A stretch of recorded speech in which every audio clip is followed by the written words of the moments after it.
It is vocabulary time. Okay, so few words that I want to make sure that we go over. Just start this. Okay. Dead zones. Well, first, let's say students will understand the highly diverse nature of marine ecosystems, especially in coral reef areas. So, dead zones. Those dead zones, those are areas in the ocean or seas or lakes where oxygen is depleted or there's a lack thereof, not enough, right, to sustain the marine life. So, ocean dead zones. You have a process that it pretty much goes through. You have the increase of nutrient loads into the water. That's the pollution. Then you have eutrophication, nutrient enhanced primary production, decomposition of biomass, and then finally depletion of oxygen. Okay, so an overview here. What is a dead zone? A dead zone is an area of an ocean that has too little oxygen to support marine life. This is also called hypoxia or hypoxic. Okay. So when nutrients are too much in the water, too much, that's eutrophication. So you have a doubling of nitrogen and a tripling of phosphorus, which can be very toxic to marine life, unable for them to sustain life because the oxygen levels have been depleted. Some of the largest dead zones worldwide would be the Baltic Sea and the Gulf of Mexico. Please make sure you view the videos because there are some more highlights on dead zones in those videos through the week. Okay.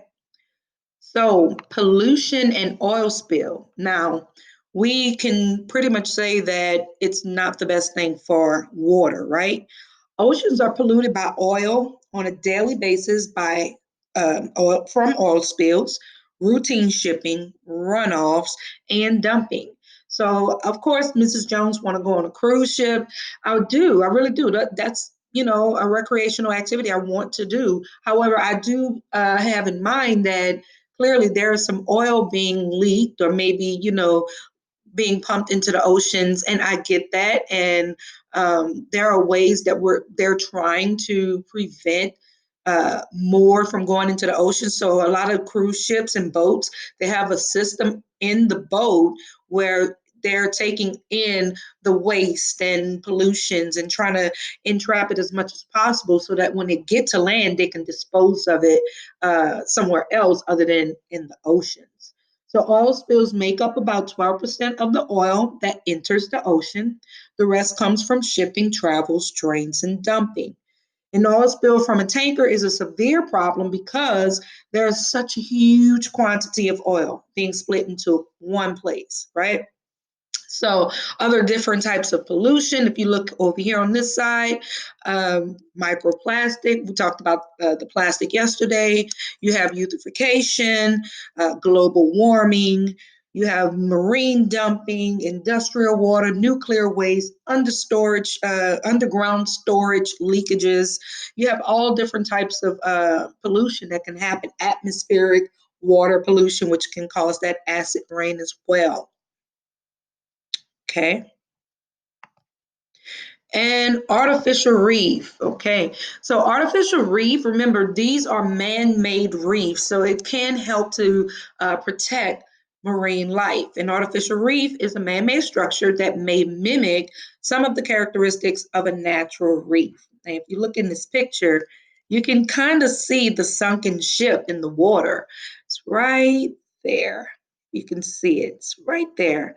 So in June 2002, the retired USS was sunk in waters off Key Cargo. So at 510 feet long, this ship was at the time the largest vessel ever intentionally scuttled for the purpose of creating an artificial reef. Okay, here's another view of an artificial reef. Okay. Materials used to construct artificial reefs have included rocks, cinder blocks, and even wood and old tires.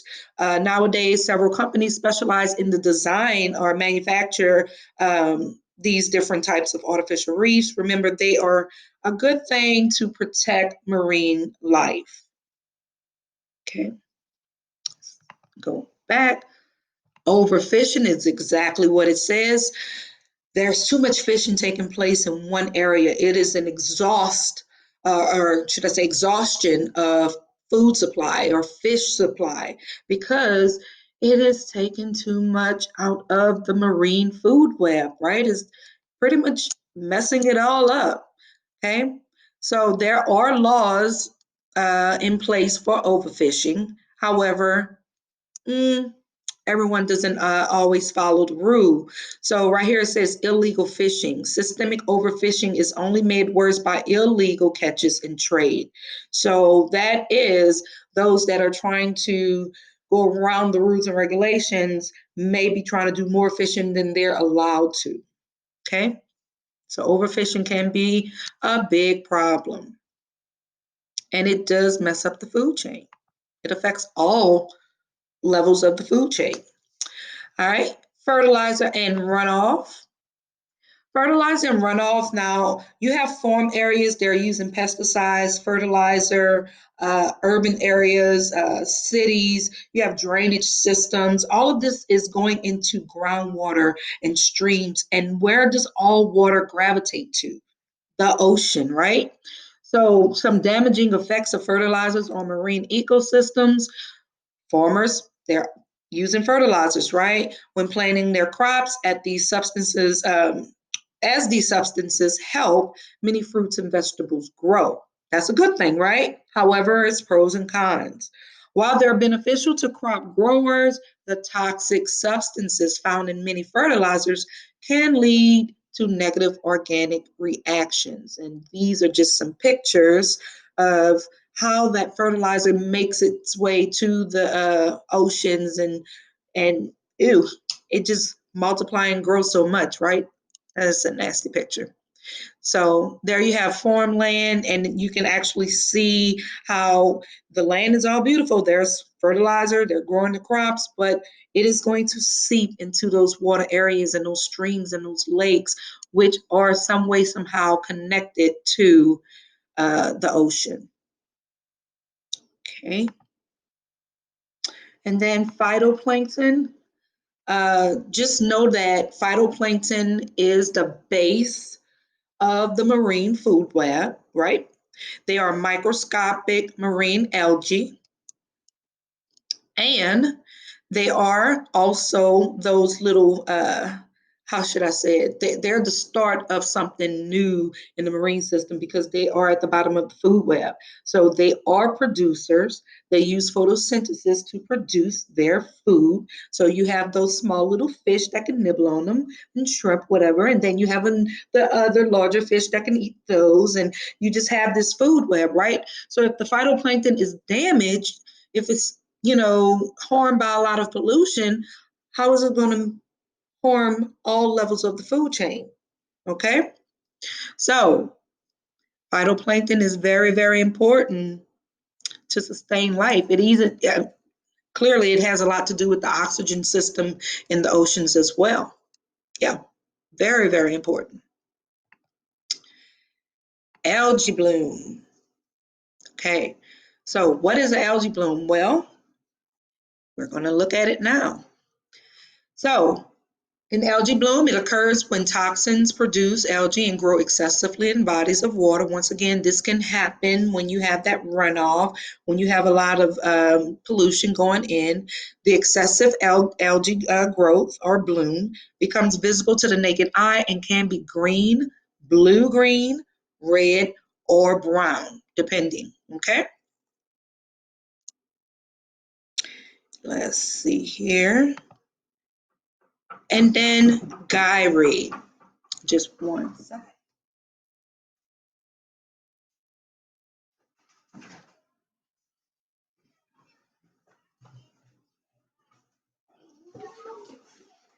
So a gyre is a large system of rotating ocean currents. And just want to make sure we point out there are 5 major gyres or gyres. I think I'm saying it wrong. Oh, TT, my niece is here. Come here, TT. She's crying. Come here, baby. You want to help me teach the class? Tell everyone, say this is a gyre. That is a gyre, right? And gyres do what? What do you think a gyre do? What do a gyre do?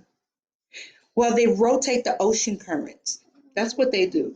And in the northern hemisphere, if you look at this picture, in the northern hemisphere, they rotate counterclockwise.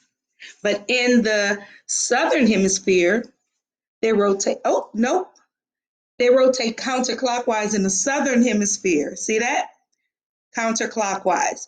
But in the northern hemisphere, they rotate clockwise. And make sure you understand counterclockwise and clockwise. So if you look at a clock or your watch, it is going clockwise. That is the clockwise direction.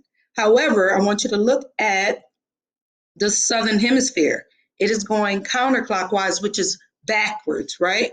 So we're going to make sure we know that. Tell them, say, study. Study. Okay, and we have one more we want to cover really quickly. Y'all are doing good. Tell a student, say, y'all are doing really good. Are they doing good? They're doing really good, right? Okay. So we're going to talk to them about coral reefs. Have you ever seen a coral reef? Where have you seen a coral reef? Do you look at the coral reef? Okay. So when corals are stressed by changes in conditions such as temperature, light, or nutrients, they expel algae, right? Living in their tissues, causing them to turn completely white. So when we talk about coral bleaching, it's not necessarily that they're pouring bleach on the coral, but they're losing color, okay? And here's the process of coral bleaching. Once you have the healthy coral, and it depends on they depend on each other to survive. And then once that pollution and that runoff and oil spills and waste is all in the ocean, the coral begins to be stressed. It becomes very, very stressed, right? And as it's becoming stressed, it is losing color. It's losing color. So as it loses that color, you don't see the beautiful coral you once saw, but instead you see something that looks more like a skeleton. So it's bleached coral. That's where you get the term bleached coral. Okay. So can coral survive a bleaching event? If the stress caused bleaching is not severe, coral have been known to recover. Okay, it can recover. However, you have a lot of climate change. You have global warming, which brings us here. Warmer water temperatures can result in coral bleaching. When the water is too warm, corals will expel the algae living in their tissues, causing the coral to turn completely white. Okay? So remember, this is called coral bleaching, right? So tell the students, say, are you going to go home and study? Well, they're already home. We're virtual. Say, make sure you study. Okay, say bye-bye. Bye-bye.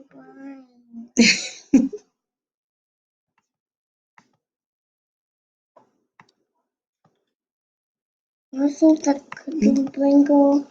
Sure. Okay. You smell so good. You smell so good, Titi.